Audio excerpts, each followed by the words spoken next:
అది నాకు డౌట్ అక్క. అంటే బేసికల్ గా ఈ రీమేక్స్ అన్నవి ఎప్పుడు మొదలు పెట్టావు, అసలు ఎలా చేయాలనిపించింది, ఏంటి కథ? ఎలా అనిపించింది అంటే బేసిక్ గా స్కూల్ డేస్ నుంచి నేను ఏదైనా సినిమా చూస్తే బాగా అంటే గంగ చంద్రముఖిలా నిలబడింది, గంగ చంద్రముఖిగా మారింది అన్నట్టు ఏ సీన్ చూసినా అది నాకు నేను ఫుల్ ఇన్వాల్వ్ అయిపోతాను అనమాట. లవ్ సీన్స్ చూసినా, ఫైట్ ఏదైనా సరే. సో ఒకసారి అన్నమయ్య సినిమా వస్తుంది, అందరేమో ఇట్లా సినిమా చూస్తున్నారు, అందులో వెంకటేశ్వర స్వామి లడ్డు యాంగని ఇలా క్యాచ్ చేస్తారు నాగార్జున గారు. ఆ సీన్ అందరూ అక్కడ సినిమా చూస్తుంటే నేను మాత్రం టకటకట కిచెన్లోకి వెళ్ళి పెద్ద జాంపండు ఉంటే అది పైకి ఇట్లా నాకు నేను అద్దంలో చూసుకుంటా మహాప్రసాదం అని ఆ సీన్ మొత్తం రిపీట్ చేస్తున్నా. నాకు తెలియదు ఏంటంటే మా ఇంట్లో అందరూ సినిమా పక్క పెట్టి నన్ను చూస్తున్నారు ఇట్లా దాక్కొని, ఇది ఏం చేస్తుంది అని. ఓహో. సో అప్పటి నుంచి ఆ కళాఖండాలు లోపల ఉన్నాయి నుంచే, చిన్నప్పటి నుంచే. కానీ ఈ రీమిక్స్ రీల్స్ స్టార్ట్ అయిన తర్వాత ఏ గెటప్ కైనా మనం రీక్రియేట్ చేయొచ్చు, దాంతో కూడా హ్యూమర్ క్రియేట్ చేయొచ్చు అని స్టార్ట్ చేశాను అనమాట. సో బేసికల్ గా అంటే చేస్తున్నప్పుడు, రీల్స్ చేస్తున్నప్పుడు వాళ్ళు వేసుకున్న ఆర్నమెంట్సే ఒక పారిజాతం, ఒక చెప్పలేం. ఆ ఆర్నమెంట్స్ కి మీరిచ్చే ఆర్నమెంట్స్ ఉంటుంది, అది ఎక్కడ దొరకదు నాన్న, ఓన్లీ స్వాతి బ్రాండ్. అదే. సో ప్రతి దానికి మన దగ్గర యాజ్ ఇట్ ఈస్ పీస్ ఉంటది, అది రియల్ ఇది ఫేక్ అంతే తేడా. సో వాళ్ళు నా రీల్స్ లో మెయిన్ హైలైట్ ఎందుకు జనాలకు బాగా నచ్చుతుంది అంటే అక్కడ ఒక బ్లూ కలర్ నెక్లెస్ ఉంటుంది, నాకు నెక్లెస్ లేదు, ఒక బ్లూ కలర్ పారాషూట్ ఆయిల్ డబ్బా పెట్టుకుంటాను నేను. ఓకే. లేదా అక్కడ పెద్ద పెద్ద బుట్టాస్ ఉన్నాయి అనుకో, నాకు బుట్టాలి అనుకో, ఇంట్లో చిన్న గిన్నె ఉంటుంది కదా, ఆ గిన్నెవి అవి హ్యాంగ్ చేసుకుంటా. మల్లెపూలు పెట్టుకుంటా, నా దగ్గర లేక పేపర్ ని ఫోల్డ్ చేసి చకాచకా చాప్ చేసి దాన్ని రోల్ చేసి ఇలా పూలలా పెట్టుకుంటా. సో ప్రతి దానికి నా దగ్గర ఉంటుంది. అండ్ మొన్న ఏంటో ఒక రీల్ చేసా nails the, blue colour nail polish పెట్టుకుని ఆమె వాట్ ఈస్ దిస్ పిల్లకు వేస్తాడు మెల్లకిస్ అని ఒక సాంగ్ ఉంది, రీమిక్స్ చేసిన ఆమె. ఇలా చూసా, బ్లూ నెయిల్ పాలిష్ మన దగ్గర లేదు, ఏం చేద్దాం, టాబ్లెట్ షీట్ కనిపించింది, కసా కసా కట్ చేసి టాబ్లెట్స్ మొత్తం స్టిక్ చేసుకుని సేమ్ చేసా. కింద కమెంట్స్ లో అందరూ ఆ టాబ్లెట్ పేరు డోలో డోలో డోలో డోలో డోలో డోలో మొత్తం లిస్ట్ పెట్టేశారు. సో ఆడియన్స్ కి ఏంటంటే ఇప్పుడు నేను నెక్స్ట్ ఏదైనా రీల్ పెట్టినా కూడా ఇందులో ఏదో వాడుతుంది అక్క. ఒక రీల్లో ఒక ఆమె చైన్ కి లాకెట్ ఉంది, నాకు లాకెట్ లేదు, పిన్నిస్లు పెట్టుకున్నా, అది కూడా గుర్తుపట్టి అక్క కీ చైన్ లాగా లాకెట్ లాగా పిన్నిస్లు వాడేసావా అక్క అని. సో జనాలు ఎంత అబ్జర్వ్ చేస్తారంటే, సో రీమిక్స్ తోటి మన గెటప్లతోటి కూడా నవ్వేయచ్చు. అంటే ఒక మాటనో ఒకరిని తక్కువ చేసో కాకుండా గెటప్ తోటి కూడా మనం నవ్వియచ్చు అనేది మన రీమిక్స్ రీల్స్ అనమాట. అండ్ చాలా వరకు రీమిక్స్ రీల్స్ చేస్తున్నప్పుడు అంటే టు బి వెరీ ఫ్రాంక్ గా చెప్పాలంటే పాజిటివ్ నెగిటివ్ ఉంటుంది. సో కామెంట్స్ వచ్చినప్పుడు ప్లస్ పాజిటివ్ వచ్చినప్పుడు మేము కూడా ఎంజాయ్ చేస్తాం, బట్ నెగిటివ్ కామెంట్స్ వచ్చినప్పుడు ఎలా తీసుకుంటారు అక్క? నెగిటివ్ కామెంట్ అనేది నాకు ఒకటి అర్థం, ఇప్పుడు నాకు ఎలా చెప్పాలంటే రీల్స్ చేసి కొంతమంది నవ్వించడానికి ట్రై చేస్తారు, వాళ్ళు నవ్వించడానికి చేసిన రీల్స్ ని యూజ్ చేసి నేను నవ్విస్తున్నా, అందులో పెద్ద ప్రాబ్లం ఏం లేదు.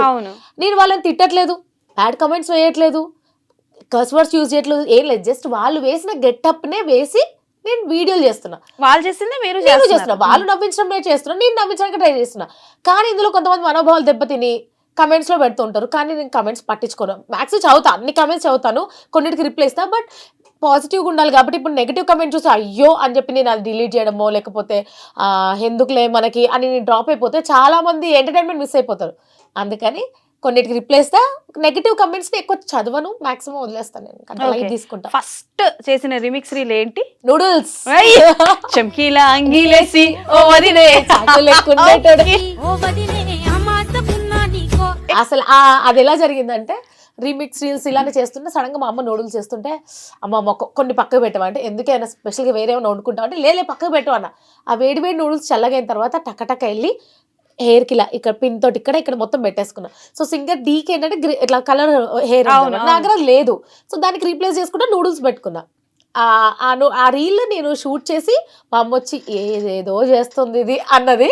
సో ఆ రీల్ అప్లోడ్ చేసిన కాసేపటికి వైరల్ అయిపోయి ఫస్ట్ సింగర్ డి స్టోరీ షేర్ చేసుకున్నారు, అది చూసి కీర్తి సురేష్ షేర్ చేసుకున్నారు, అది చూసి నాని షేర్ చేసుకున్నారు. సో ఇంతమందికి నచ్చుతుందంటే ఇంకా మనం తగ్గేదేలే అని.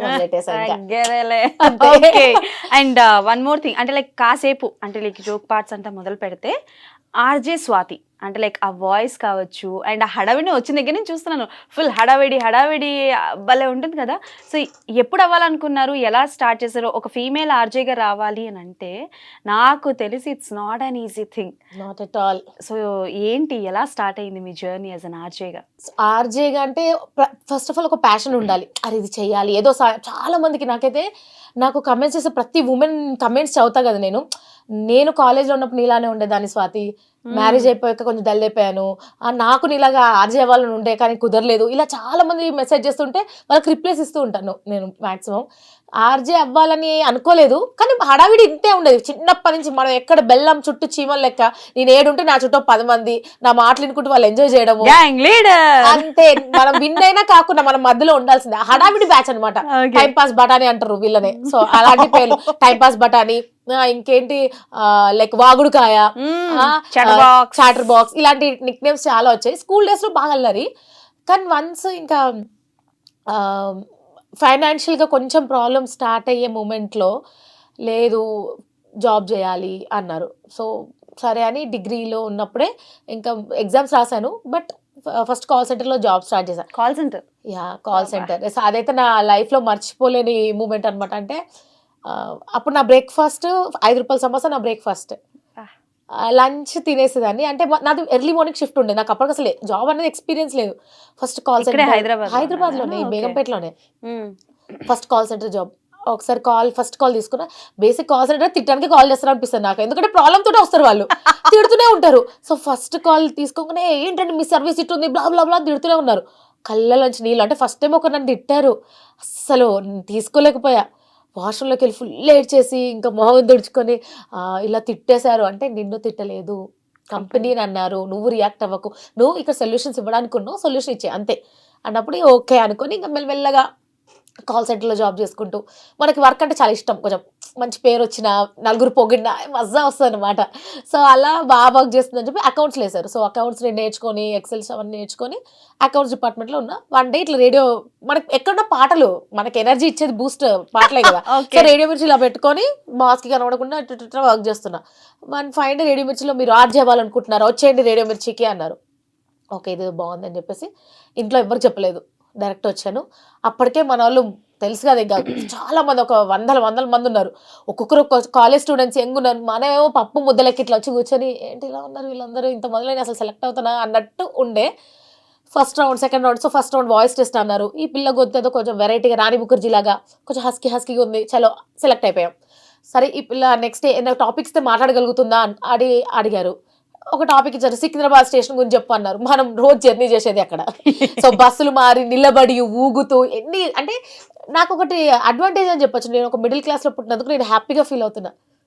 ఎందుకంటే రిచ్ కిడ్కి కష్టాలు తెలియదు అస్సలు తెలీదు. ఒక మిడిల్ క్లాస్లో ఉన్న వాళ్ళకి తెలిసినంత ఎక్స్పీరియన్స్ కానీ, ఆ హ్యాపీనెస్ కానీ, డబ్బు వాల్యూ కానీ, కష్టాలు కానీ, సంతోషం అన్నీ మిడిల్ క్లాస్ ఉన్న వాళ్ళకే అర్థమవుతాయి. సో అలా మిడిల్ క్లాస్ నుంచి వచ్చాను కాబట్టి నా బస్ జర్నీ నాకు తెలుసు. సో నేను ఇంటర్వ్యూలో కూడా అడిగితే నా బస్ జర్నీ, నేను బేగంపేట, మేము ఈసీఎల్లో ఉండాలి, ఈసీఎల్ నుంచి నేను బేగంపేట రావడానికి ఈ బస్ ఎక్కి అక్కడ దిగి సికింద్రాబాద్ ఇంకో బస్ ఎక్కి సీట్ దొరికితే పండగ చేసుకొని విండో సీట్ దొరికి పాటలు వినుకుంటూ కూర్చుంటే ఇదే స్వర్గం రా అని ఫీల్ అయ్యే అమ్మాయిని అని నా ఎక్స్పీరియన్స్ అంతా చెప్పాను. సో అన్ని రౌండ్స్ అయిపోయినాయి. ఫైనల్ రౌండ్లో 3 ఉన్నాం. ఆ 3 కూడా నన్ను ఏం అడగలేదు, యో సెలెక్టెడ్ అన్నారు.